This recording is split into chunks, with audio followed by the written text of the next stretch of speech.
Go ahead and get started. So I'll talk about the tea for a minute since I said I would. So thank you very much for coming. My name is Matt Swift. I'm the artist here on display.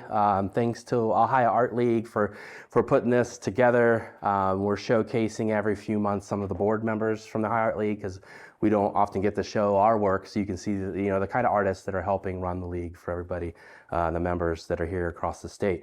I said I would take a minute. I'm providing some tea today. This is my favorite tea. I do a lot of tea. I actually had a small running live tea show on YouTube for a little bit called Tea Time that I did, and I would talk about tea and brew tea, and this was the very first one I did. This tea it's called Ajiri, A-J-I-R-I. It is the Swahili word for to employ. I might get a little verklempt just because it's a really cool tea. This is amazing stuff. So basically, there's a small village of women in Kenya that grow this tea, and then they harvest it, and then they package it, and each box of tea that you get gets a handmade banana leaf piece of art on it. It also gets handmade beads. I'm not wearing one of them today. I actually took some of their beads and made them into earrings. And so it's just really cool. They used to be able to sell it at Whole Foods, but now you just have to order online, but it's definitely worth it. All the proceeds from the tea go directly towards supporting the village and specifically a scholars program for orphans in the area that they reside. So it's just one of my favorite things. This is a red rubius. A lot of people call it bush tea. It's not caffeinated, but it does have an effect to you that is a stimulant, but it's not caffeinated stimulant. So it's one of my favorite things to drink. But they also have a chai and a chamomile and other stuff. So Ajiri, A-J-I-R-I, Ajiri, if you're interested in it. So thank you very much. And with that, I'll move into the show. So the show's called Mindful Cycles of Hope.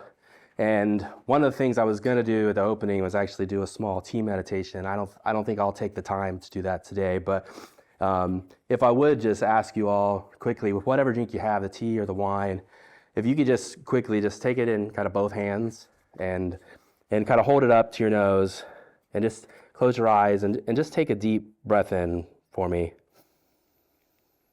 And see if you can just kind of smell the tea or the wine, or if you have water, there's not much smell there. But as you're breathing, think about the miracle that it is that right now we have this cup in our hands that's water.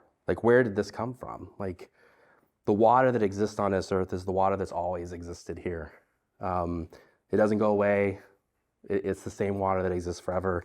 And somehow the amount of people on this planet has somehow managed to create the ingenuity that I can walk in the other room and I can turn a knob and water comes out to sustain us. And that's just an amazing thing, right? And so there's a whole tea meditation you can find online where it walks you through 5 minutes of exploring the idea. Think about the farmers that farm these crops. Think about how many hands went into making this cup of tea that I have here in front of me today. It's just an amazing thought if you think about it. And so that's something I try to tap into with a lot of the work that I'm creating, and a lot of the work that you see here is trying to find ways to focus on the kind of experience that you're at that time. And most all of these things have to do with hope. It's 3 bodies of work. I do paintings, I do video and film, and then photography, and these are all photography that's digitally manipulated. I'll kind of talk about each piece as I go. I hadn't decided on an order. I think because this is gonna have a lot more fun and stuff to it, I'm gonna save that for a little bit and give you that anticipation to wait for the funness that happens. So maybe I'll start over here, and I apologize for the audience members that are out of the way. So there's a video installation here. It's 13 minutes long. It's called Winds of Change. And this piece was actually created in 2016, right before 2017. And it's only been displayed. This is the 3rd time it's been displayed. It was displayed briefly as a thought, and then it was initially installed at the Columbus Library at the Carnegie Gallery with a show that A.J. Vanderelli had put together. And it didn't really see a light of day after that because on the way to that exhibition, a young woman pulled a U-turn in front of me, and I ate the side of her car full speed on a Vespa and didn't get up, and instead spent the evening in Grant Hospital in trauma care across the street from the library instead of going to the show. And then I spent 3 years of physical, cognitive, ocular therapy to be the person standing here in front of you today. I bring that up just because that ties very much into how these two bodies of work ended up developing out of other work that I was already creating. And so the interesting thing about this piece is that it's a 13-minute loop. It starts out with a blank slate of nothingness, and then slowly you see an acorn drop, and then a leaf, and then a twig. And eventually, as you move through the piece, a wind comes along and cleans the slate again and starts the cycle all over again. The installation you see here, these are actually the plants that are in the video. They were kept and dried and preserved to be able to kind of arrange in another kind of tableau in front of the piece. But most people find it very meditational to sit and just kind of watch it happen. It is actually a performative piece. I am actually dropping the plants onto this in front of this camera. I have a whole setup that I had made so that I could sit here and I have all these plants and I'm slowly making the motion still life in real time. And it's a real time capture of that event. And then I'm actually the one who's making the wind that blows and clears the slate again at the end. So it means a lot to me just because, you know, a lot of us need to focus on the idea that we're in Ohio, we're lucky we get to see this happen. There's a lot of people all over the world that they never get to see the cycle of nature the way that we get to see the cycle of nature. So as much as we all like to say, all you got to do is walk outside and the season changes, and sometimes it makes us grumpy because we can't depend on the weather. It's kind of a miracle that we get to see the cycle of life happen here in this part of the country that most people don't get to see.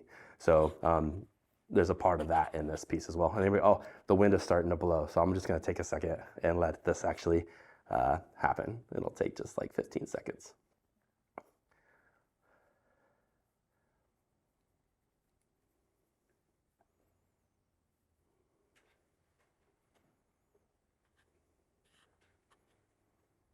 There's that last little piece of bark. Right, and then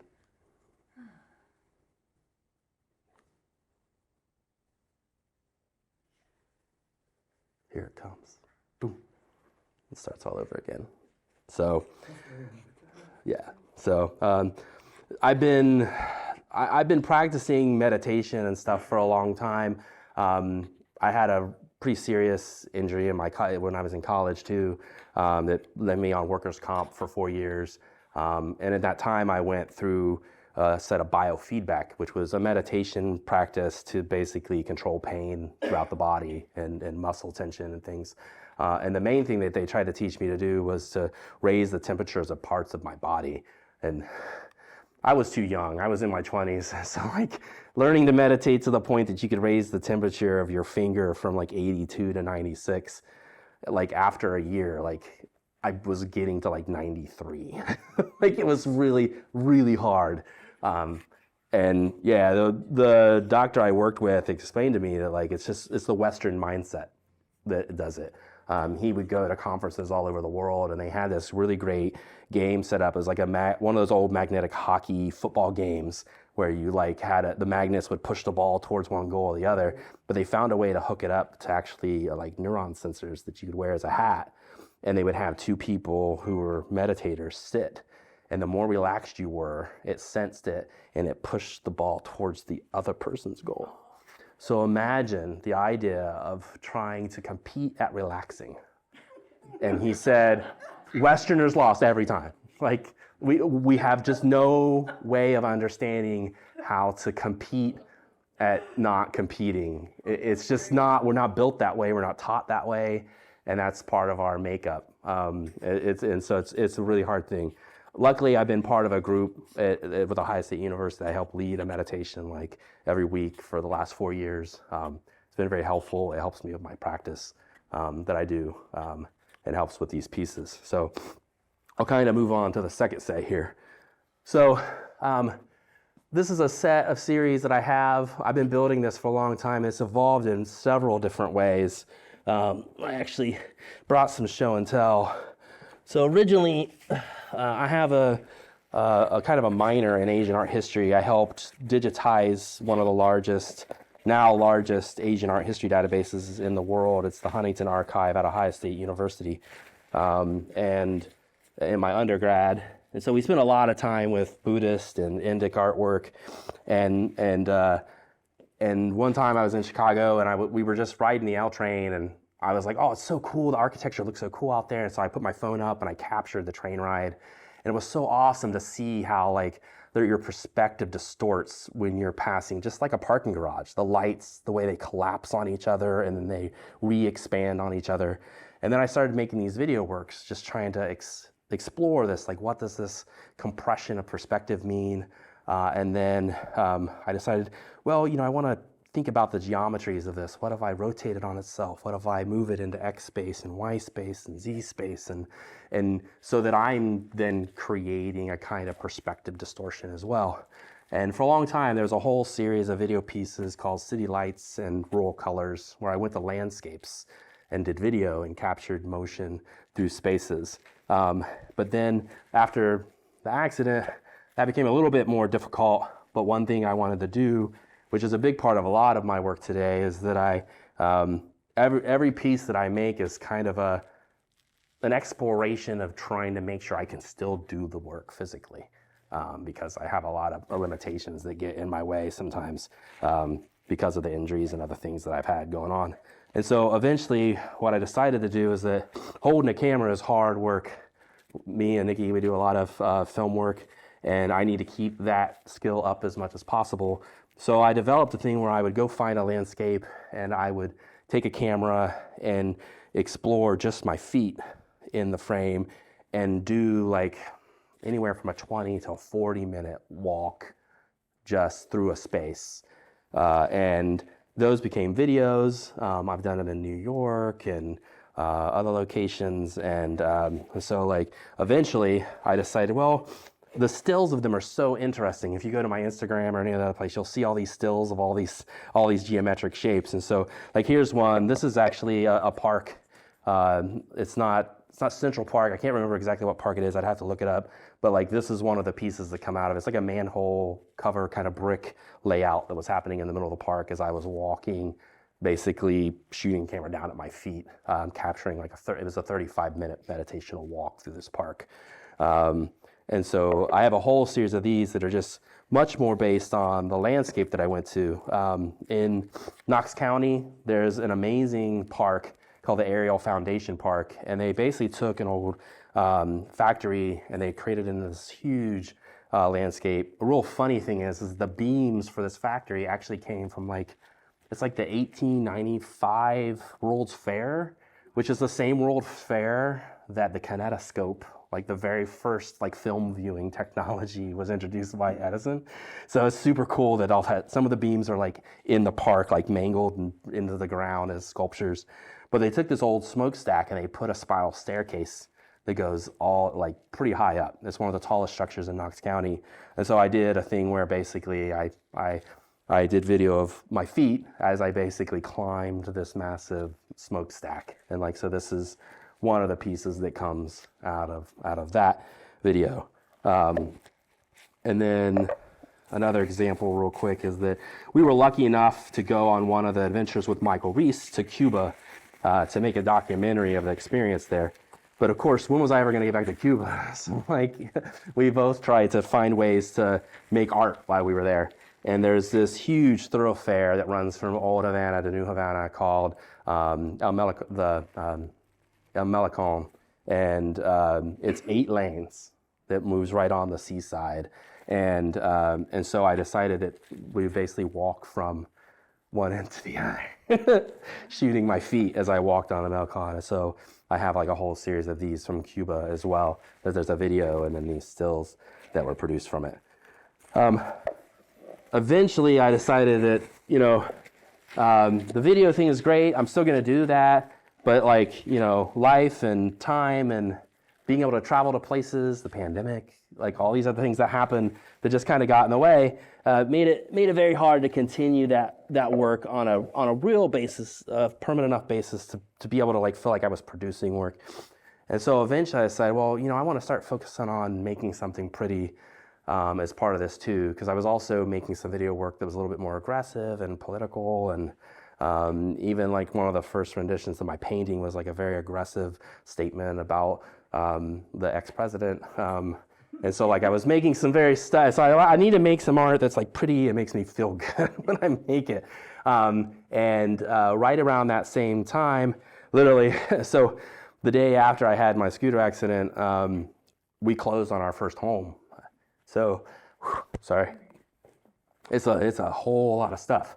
But since we've been there, Nikki does a lot of planting of gardens and flowers, and we probably have over 100 different flowers in our little itty bitty yard that we have. It's crazy. It's throughout the whole season. It's like every 6 inches, there's like another flower that pops up.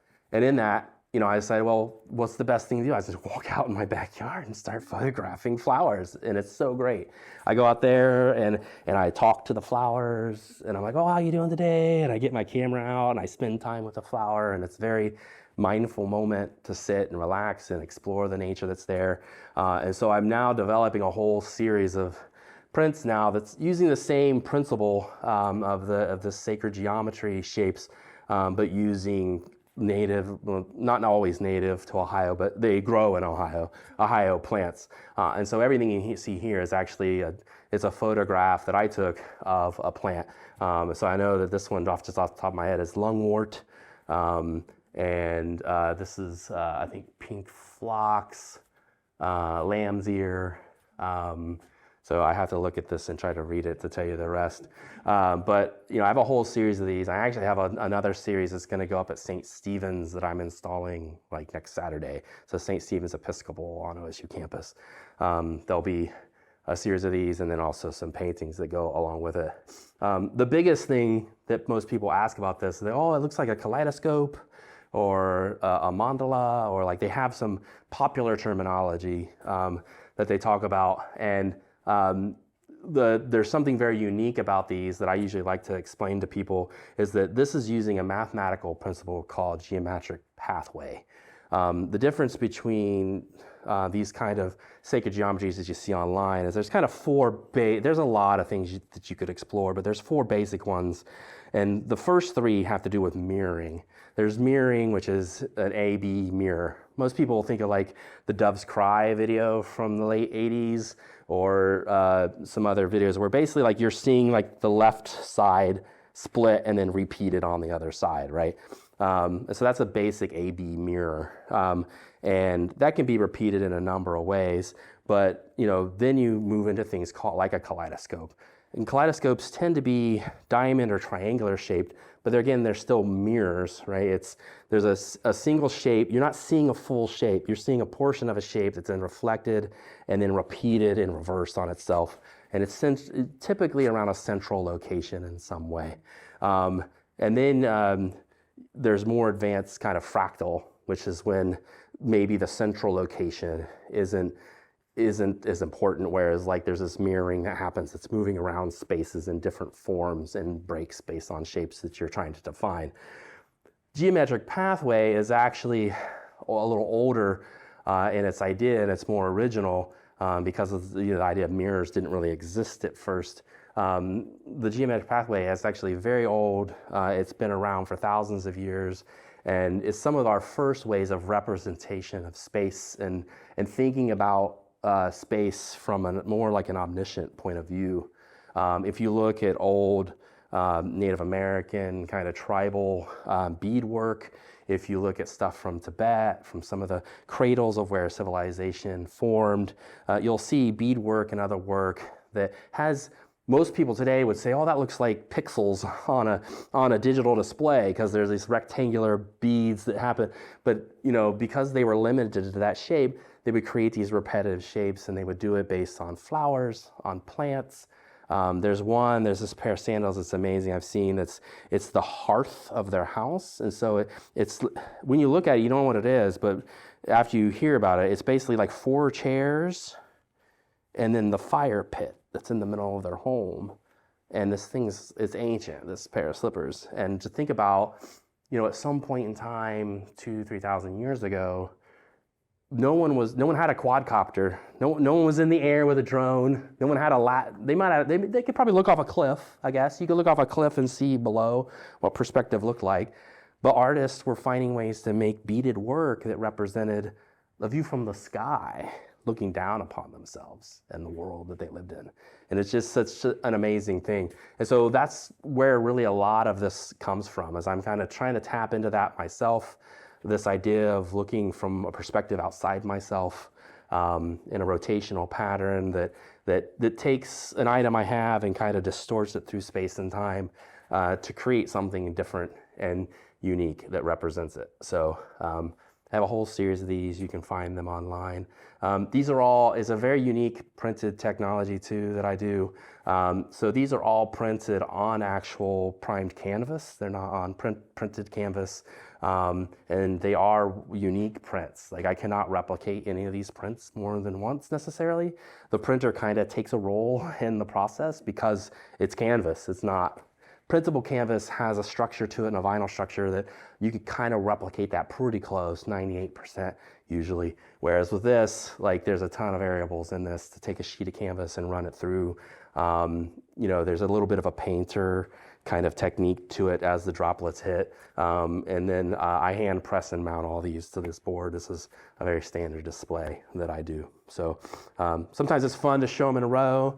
I picked this because I've had a few people install them in kind of a pattern themselves, which actually accentuates that a little bit. So with that, I'll move on to then the painting practice. So prior to the, you know, because of the workers' comp thing I mentioned earlier, when I was going back to school, I used a lot of digital accessibility technologies and other stuff. And I had to use all those to try to complete my undergraduate degree. And I struggled with a lot of things there. And at one point I went to one of their free clinics just to talk to a therapist to see, you know, some things I could do better. And she said, you know, you don't necessarily seem like an unhappy person. You seem okay, happy, but you can tell there's a little, even you're seeing today, I have like a little trouble with my emotion output, right? And there's something in there. And she said, have you ever tried like yelling and screaming and throwing water balloons at a wall and just like, rah, let it out? And I'm like, I have not done that. and one of the biggest problems I had at the time was that I was a fine art student at OSU, and I was into portraiture and landscape and realism. And the injury that I had was that I had severely damaged the tendons in both my arms. And so there was no way to, for about 4 months, I couldn't even scoop peanut butter. That's how much pressure strength I had in my hand at that point. And so I couldn't really do that again. And I had kind of abandoned art, which was part of the problem. I was like, I wasn't making art anymore.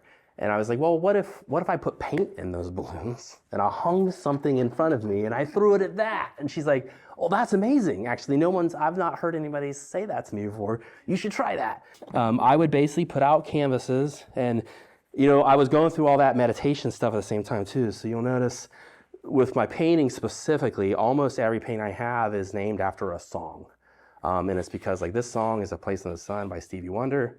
I basically put a song on loop, and I pick the colors, I pick everything I need to do, listen to the song over and over, and I try to tap into the emotion of what that song does for me. And so originally, because of the Asian art stuff, you know, this started out that I was doing these 3 foot by 6 foot wall scrolls where I lay the canvas down and I would do watered down acrylics, and I would do balloons and spray misters, and I would just go at it for however long it took until I thought I was gonna fall over and the emotion was gone, and I felt happy with what was happening in front of me. And so this song is, Friend is a 4-letter word by Cake that I painted too. So And at that time, I was still, signing my name is very difficult. So I've always struggled with ways to sign my name. And it's probably one of the weirdest like faux pas that artists should do is to constantly change their signature, because then you're never going to know whose art is what. But so you can't really see it here. You'll see it in the next one. But like I went to a friend because we were doing Asian art and other stuff, and I figured out how to actually write the word Swift in hiragana. And so, there's actually an Asian script signature for me on this painting.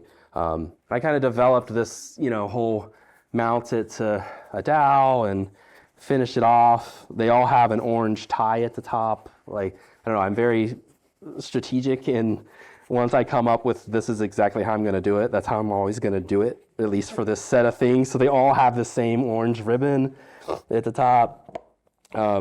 This piece is a little less, is much more subtle, and it's been rolled up for a little bit. But there you go, you can see the signature more clearly. This is Earth Song by Michael Jackson. And for the demonstration of this, I'll say the interesting of this, if you've never done this kind of work before, it's cathartic. Like when you get done with this thing, you feel like you could walk in space. Like you would not imagine the emotional high that you get from this kind of practice. But secondly, it's also really, you got to learn to free yourself as an artist. I would hang these things next to my bed, and when I wake up in the morning, I have to look at it and decide if I liked it still. Because I was a realist, I had to learn to like my own newly abstract expressionist art that I was creating. Also, because there's a lot of water involved in the process I was doing, and I was letting the environment really dry these things. It was either in a room with fans or outside and letting the sun bake them. There's evaporation technique that happens. So a lot of the movement in the other one you saw was because of the evaporation that happened through nature of it drying. I put paint in certain places and I was thinking about it being intentional, but then at some point I had to just be like, okay, I'm done, I'm walking away, and I'm gonna let nature, hopefully this is gonna be something I wanna look at. And you can see a little bit more of it on the back side where there's and most people don't get to see this, but I'll show you here. It's like you can see that there's an evaporation where some paint goes through, some paint doesn't, right? But you know which side's which because you can see there's definitely a pigment difference on the back than the front, right? And there's also, I have a very specific style of finishing the edges on these. And this is raw canvas unprimed. There's no primer on this at all. It's just bleached canvas that I put out and would paint on. Did you wet the canvas before you sand it? No, I would leave it dry and just start. So flat. And I had a set of carpet squares I would put out underneath of it, just so it had a little bit more of a flat surface that I could control, because that would make a big difference. So yeah, Michael, yeah. Aesthetically, you prefer the back or the front? I prefer the front. When I look at it, then I'm sitting maybe the back would look better or whatever. But I can tell from the pigment, the front's the front, the back's the back, and I try to stick with the front because when I was making these, the biggest part was learning that I was making art again and learning to accept the art I made. And so I didn't want to put too many barriers in the way where I was trying to force it to be something it wasn't. And so, because I even tried to do shapes and I would try to do faces and they were okay.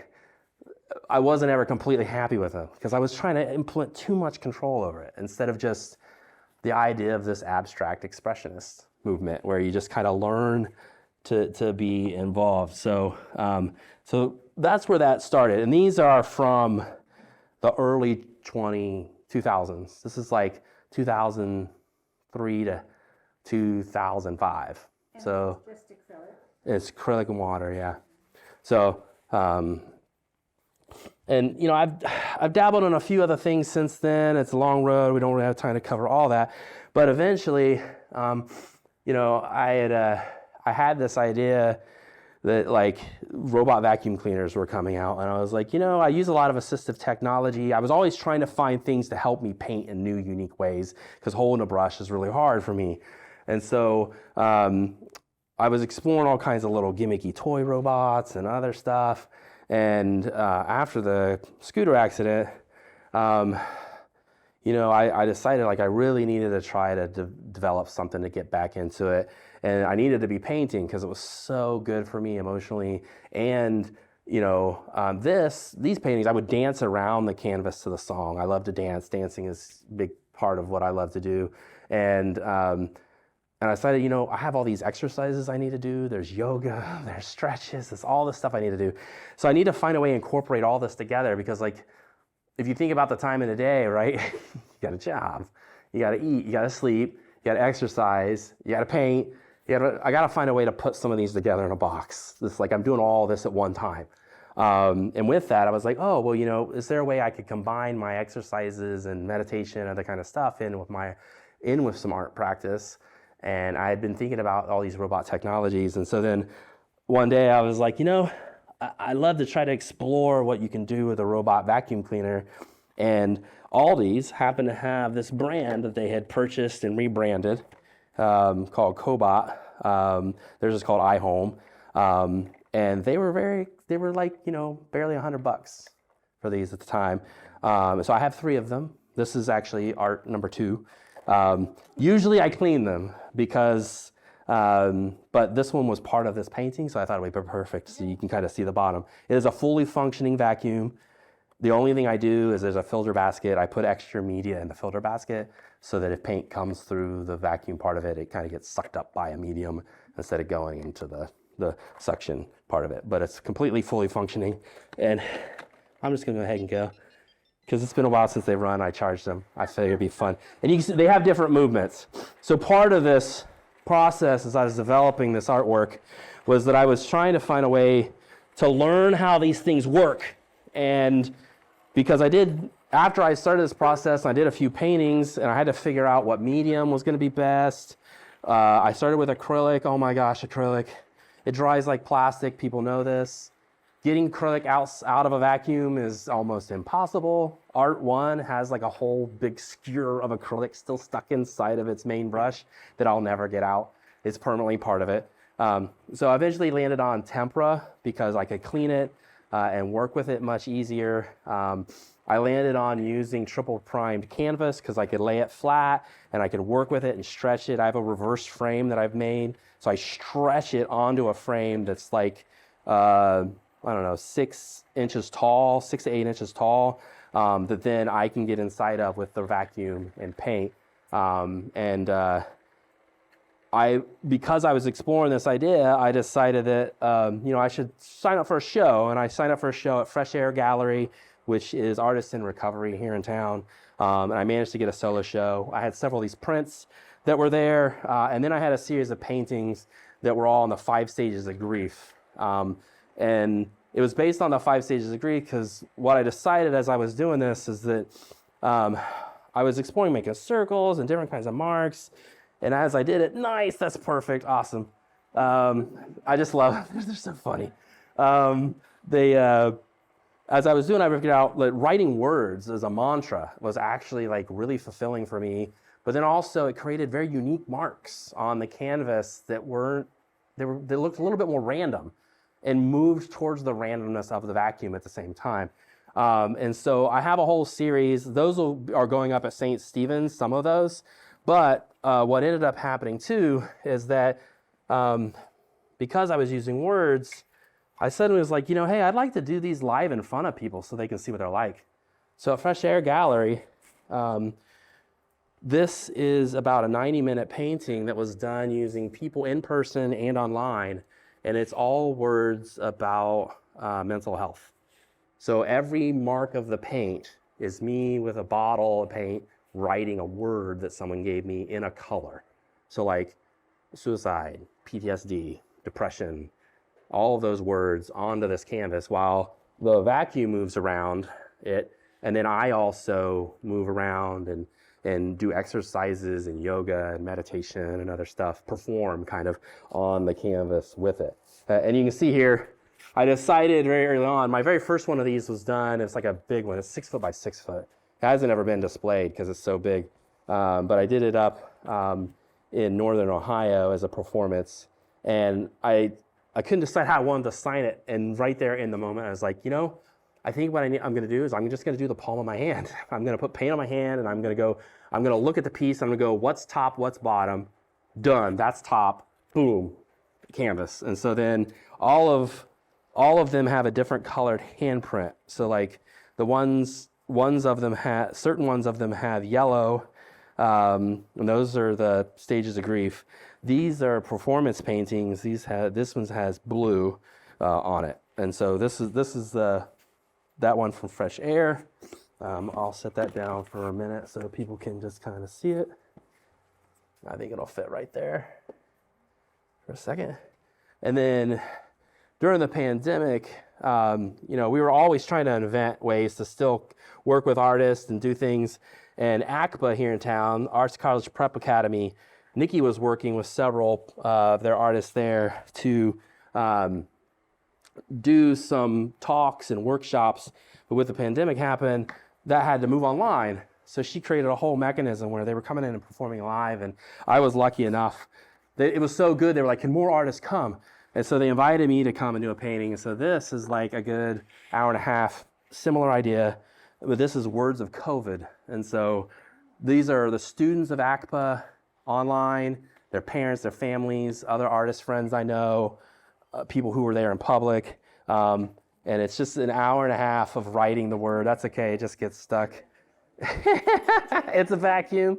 It will grab you.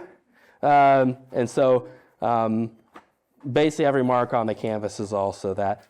We saw the fun. It can run again. If it stops again, we'll stop it. So it's a tempera. So I have basically like a condiment squeeze bottles that I bought. And then I get tempera paint, and I work with the primary colors only. So I don't mix color. I'm using all the primary colors, and I always start every painting with every color first. So I start, and we start with a color, and I make sure every single color goes on the canvas before repeating a color. And then from there, it's just whatever happens, happens. The one thing you have to worry about that I learned in this process is certain color mixtures. You have to be very careful. If you start to move down a path of a certain color mixture, you got to move back with some whites and some other things and so it is definitely a process to think about. So,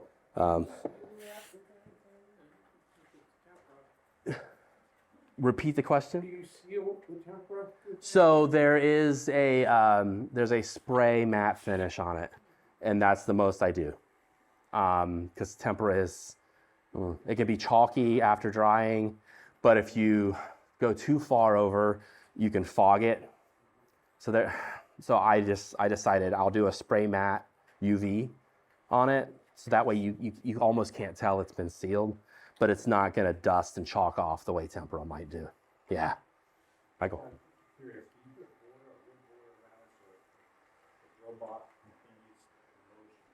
So so you'll see that, you can see in the four corners, there's a little bit of a edge here. So this canvas was originally reverse mounted onto a frame that is, it comes out about 6-8 inches tall.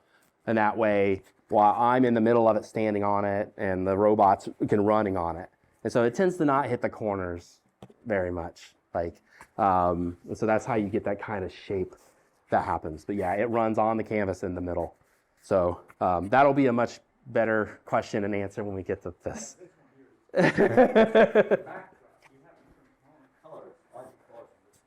Yes. Against the whole green lines. Do you prime it first with a robot and a pattern, and then you go over it back with another robot with a different color? No, so it's the same robot and me running consistently. All my paintings are done as one shot and done. They're performances that happen even if they're not in front of people. I sit down and I sit down and I kind of meditate for a minute, listening to the song that I picked, typically, and then I hit go on the vacuum. I let it just run on the raw canvas. You can just let it go. It's fine. I just let the robot run for a bit, and then when I feel comfortable, I get up and I go grab a bottle of paint, And it's, the canvases are already, they're like triple primed weighted canvas. So I don't put any additional medium down first. It just happens. Now, so they're all words. Yeah. So all of these are done with words. I'll move this back out of the way so we can move on to that. So this piece here, it's called A Place in the Sun, but it's also, the subtitle is Motivational Words of Hope. It's 50 words. The words are actually listed. I have the words for those. I just didn't bring them. The words are listed in there. It's listed in order that I put them down. I keep track of them. The only other, I have one more painting like this that I didn't bring. It's called Words of Breast Cancer, Breaststroke Columbus. And I did a 9-hour outdoor painting at a breast cancer awareness event where people gave me words about breast cancer and pick colors and stuff. And so it is on my website. You can find it there. But so this piece here, the song is, of course, like I said, Place in the Sun with Stevie Wonder. I'm going to hit off on that because it'll just keep beating. There's a little button on the back. Thank you. Boop. So,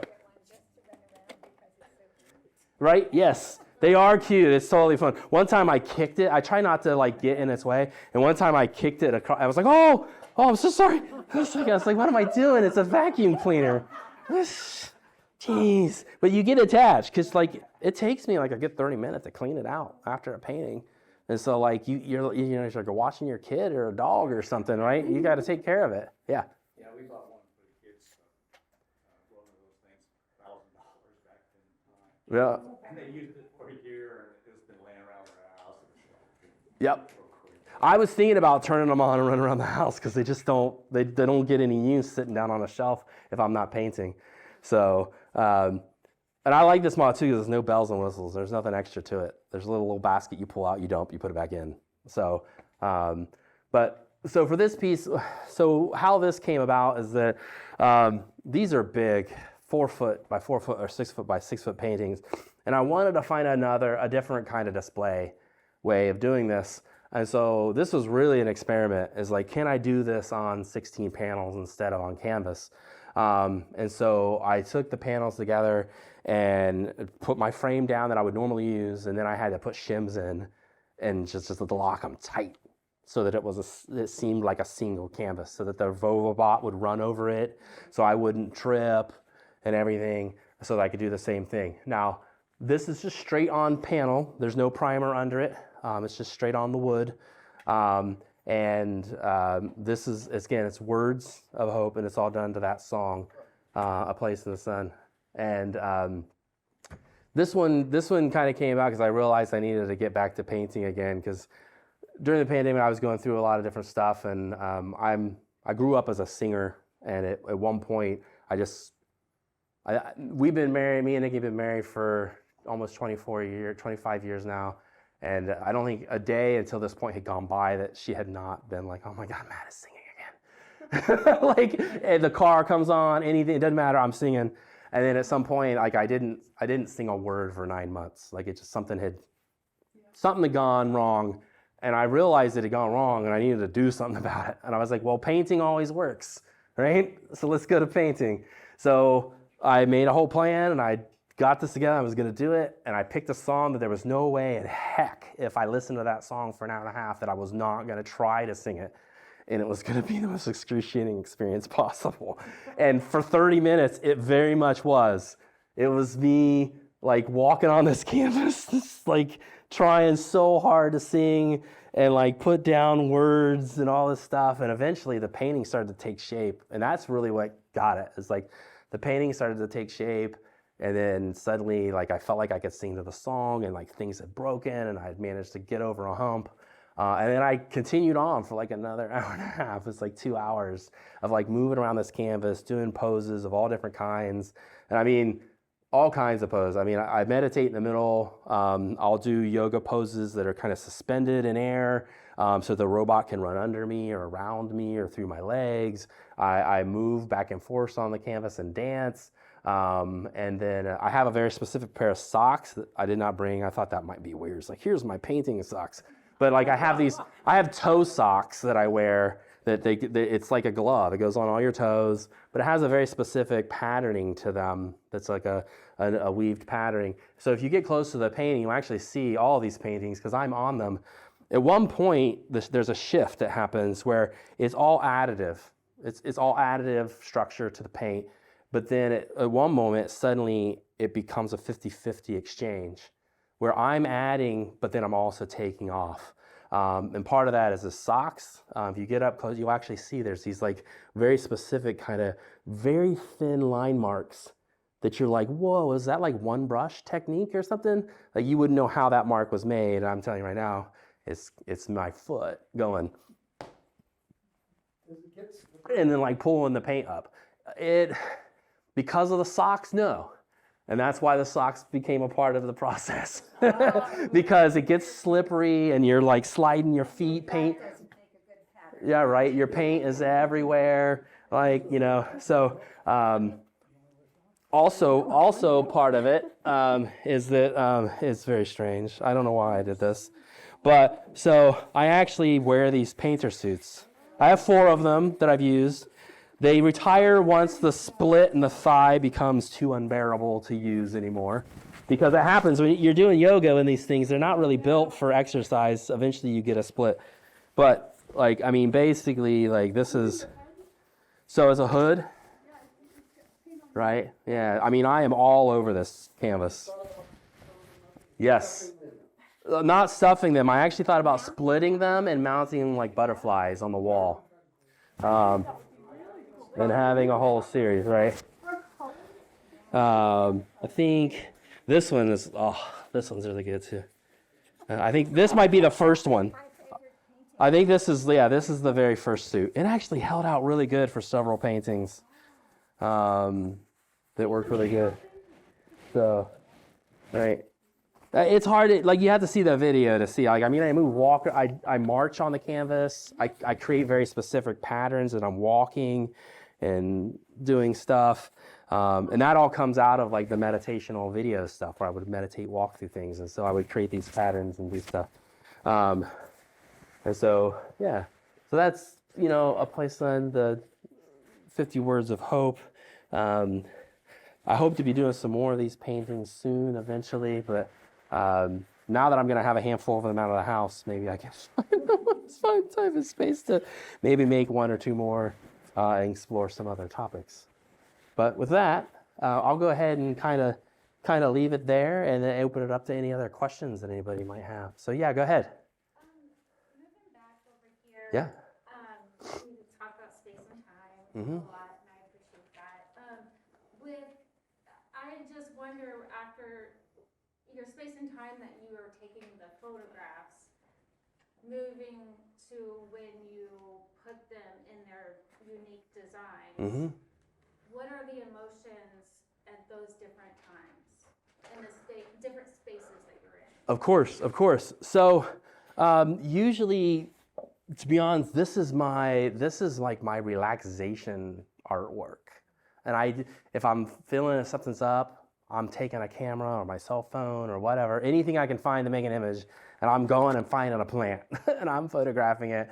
And wherever I'm at, I have a special app on my phone that I use that can at least in that time, I have a whole bunch I've made, some of them that don't ever get printed, it's a meditational practice of rotating it, flipping it, turning it. It's like a whole just kind of, breathing, moving through it, seeing what you like, undoing parts, redoing it. And sometimes, Nikki will laugh at me because I'd be editing and I'm like, ooh. And I'm like, oh my God, oh gosh, look, oh man, I gotta go this way. Okay, go. And I get really excited about it and emotional in the space.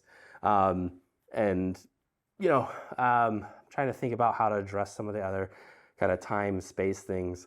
One thing I really like about this, and it's just more for me in my own head, is that I feel like when I look at these things, they're kind of representing different angles, different perspectives of this plant, and so it's just kind of taking me out of my own personal trapped in the meat box that is the human body and the mind.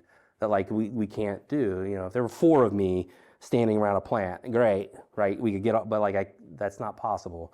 And so, you know, when I look at them, it just makes me think of that idea that like I'm representing something it's not this single perspective that we all get trapped into, that it's the thing that we need to kind of get over. It's like one of the best things that humans should be trying to do is find ways to be with others and connect with others and understand that we all have our own unique perspectives, but that's what makes it all great, is that we can bring them all together and do some amazing stuff, like make cool art. So I hope that's helpful. Okay. Does each one of these start with a single image of a plant?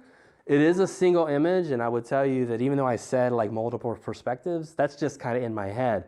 These are it's actually layers of all of the same image of that plant over and over again, repeated. And so, for instance, see what's the biggest one? 9112, yellow and red tick seed. So this is 112 layers, rotations of one single photograph of tick seed. And then you flip it. So it's geometrical. You know, it's 5% or 10% or 20% or 45% or how many ever rotations left or right, and then back the other way, and then horizontal, and then vertical. It's mostly Adobe products. Yeah. So Photoshop sometimes. I do have the layers. I do it, and then I do have. It's been discontinued, but luckily I still have it. There's a photo app that's Adobe's product that it makes it. It's like built just specifically for this that I found.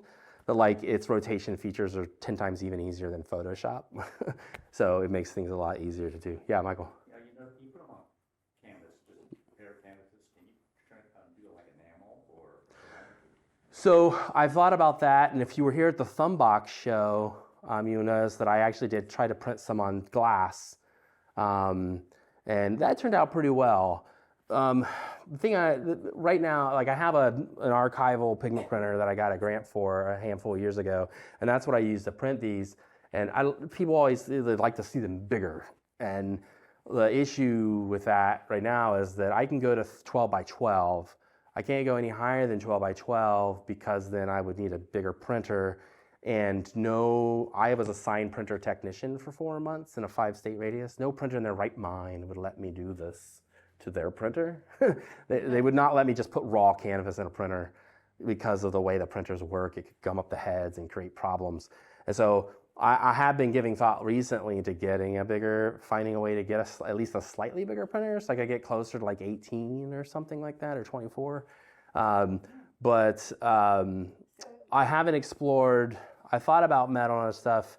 It's just that I like the hand-on making it myself, and with all those products, you either need a very specific printer you buy yourself, or you have to pay someone else to do it. And so like the ones I had at Thumbbox were these little glass tiles, and I basically just had to send a digital file to a company, and they printed it for me. I was like, it's cool. They look super cool. I like the way they look, but it kind of it took away that whole like participation in the creation of the artwork. So when you make this is individual layers of printing, or you make a file? I make a file and send it. Yeah, yeah. So, and there, sometimes there's a few different. Sometimes I have to print them more than once because I have to make some adjustments because as I said, the printer's part of it, right?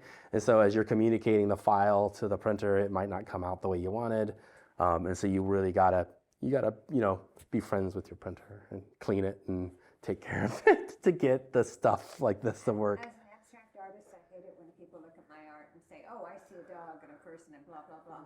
But as I look at these, I see the most fascinating insects. Yes.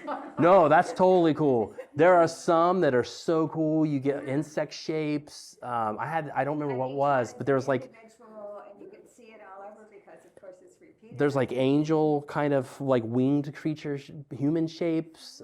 There's people with crowns. There was one that looked like a deer with like a ton of antlers coming off. Because of the way that like the different parts of the plant create lines and repeat, you end up getting these different kinds of structures that don't look like the plant. So yeah. Near the one in the middle, looks like Wine glasses. Yes. Yes. Oh, dude, I hadn't seen that yet. That is totally cool. There's like, yeah, my dad, yeah, smart. So, yeah, that's cool. That's good. And I think is that the blue Columbine? Yeah, that's a songbird blue Columbine, which is a very unique kind of like, it kind of hangs and it's got kind of, it's solid here and then there's thin tips that come out and then there's little yellow parts that come out of it and there's white in the middle.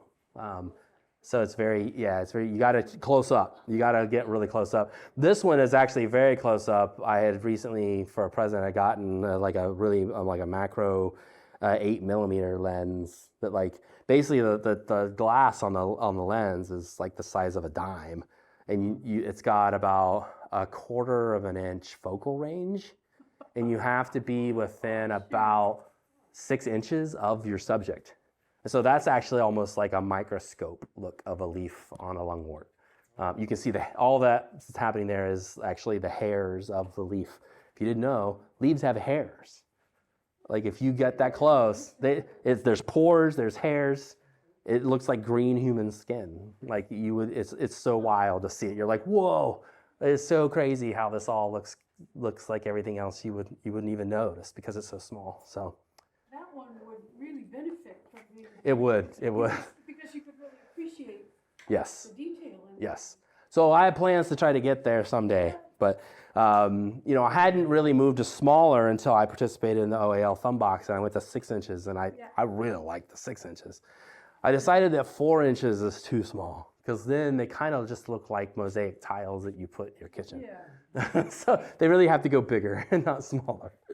So. My husband is an amateur astrophotographer, and so I sent his stuff away to somewhere where they printed it on aluminum, and that would be amazing. Yes. Yeah. And you can make it big. And I like I said, I like to explore metal and other materials too. It's just after doing the glass thing, I was like, the cost, and then it removed me completely from the construction of the art. So I'm still debating it in my head how much I want to go. Michael. Yeah, this piece over here, was it originally in one piece, or do you have to solve individual? No, so these are individual 12 by 12 panels that are pre-built.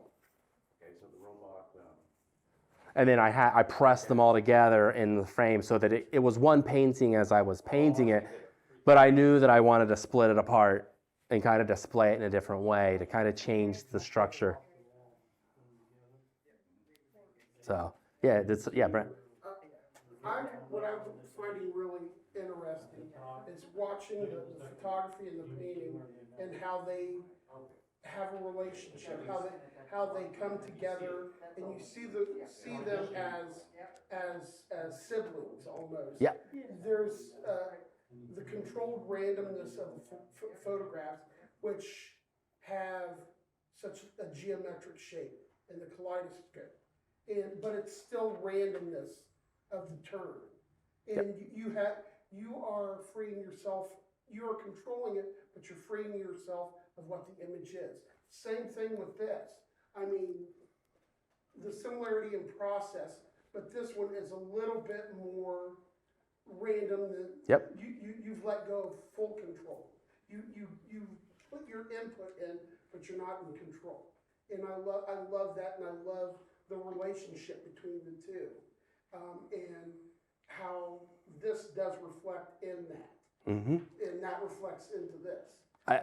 You're kind of defining the whole idea of like basically the performative abstract expressionist. I think it's like that's beautiful how they work together, and as an artist, and when you work in 2 different mediums, or 3 or 4 different mediums, which I think a lot of us do, how we find ways to make it all connect.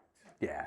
I was very excited about this show for that very reason. Thank you. Like, it's just being able to put this together. I knew the space was limited and what to put together. And I was like, I have these 3 very specific things I do. And so what are the pieces that most express that idea, basically? It's like, what are the pieces I can put together that's going to show that like all 3 of these bodies of work are actually connected in some way? And it's all because of the kind of this performative practice that I do that's based on mindfulness and meditating on the piece and just being with it and letting it kind of take on a life of its own while I'm just kind of like a passive driver in the car, like letting it happen. So we're on a robot vacuum cleaner. So cool. You have another question, Michael? I was just curious. I've worked with eight jumpers before, standard thing, you mix with eight. Yeah. You ever thought about putting dry pigments, throwing dry pigments on it, throwing some egg yolk on it? That is a really good idea. I might have to explore that. I haven't thought about it, mostly just because I'm at this point in time, as I was exploring all this, I was leaning into just going and finding the right product pre-built that would work the best. And so I landed on kind of like a water-based, human-safe tempera that was washable, because A, the vacuum, and B, it being all over me and anything else it might get on. Like I was invited to do a 90-minute portrait painting challenge at the Westerville Community Center in their main spot, which is like this pristine blonde hardwood floor everywhere. And so I was like, all right, cool, there's plastic down and there's the carpets down, and then this thing that never leak, the paintings don't ever leak, but I was like, I'm not risking this, right? So like part of it is like I'm trying to control the mess and the toxicity and some other stuff, because I don't know where I'm going to be doing these things either. So, but that's a really good idea, thinking about more powdered pigment. I'm very interested in that. And so that might have to be something I explore. I appreciate the advice on that. So it would definitely create just like then another technique, another layer, another mark making idea that would put the human element in. After I started doing this, I did find one of the artists, actually Broad and High did a thing. They used to actually purchase art. Sometimes they purchase talks from other cities of artists. And so they had to have this artist from Arizona that used a robot vacuum cleaner. But his whole idea was like, he wasn't part of the painting at all. He made like a reservoir on the back of the robot and put paint in it and let it just kind of drip out like a big Sharpie as the robot moved. And there wasn't a lot of paint and mark making on the canvas. It was literally like, it would go do stuff for a few minutes and then he would take it off. And I was like, well, that's cool. Somebody else is using this. But it's also cool. It's a completely different idea. It's like I don't want to be the robot's making it. I'm just kind of telling it where to stop and start. Whereas like I'm in there and like we're having a relationship for like 2 or 3 hours, moving around each other. Occasionally, I do engage with it in very specific ways. That these robots, when they hit things, they pick left or right. And it's kind of a random algorithm that picks left or right. It's not always the same. But then the other thing that they do occasionally in a space, they will start doing a spiral, but it's totally random when it comes about. And once I figured out that it does this occasionally, every painting there's at least a spiral that happens, and whenever it does, I am writing a word in the path of that spiral, because you're never going to get that mark any other way. It's the only way. You can't predict it's going to happen. And when it does, you just have to go, I have to stop what I'm doing, and it's spiraling, and the word is writing in the way that it's moving and the path that it's taking. Certain robots have certain patterns that they favor. I'm just curious. They do. These three all I have three of the same one. That's why I like it, because I've learned the patterns that it does. It's not programmable. Like I couldn't go in and like some of the new iRobots, you can actually tell it to have a path and do things. I am excited about that idea though, of controlling it a little bit. There's these like robotic little balls you can buy, and you can program them to run through tracks and do things. And so I'm interested in maybe getting one, and you can get a silicone skin for it. It's already kind of waterproof, but then I was like, I want to put like some different fabric on the outside of it, and then actually tell it to go write words on a canvas with some paint and see what happens. I don't know. I like to experiment. I'm interested in that idea of somewhat controlling the pattern and movement of a robot. But this is complete. I will always probably continue to do this just because there's like a relationship with it. There's a cathartic element to it.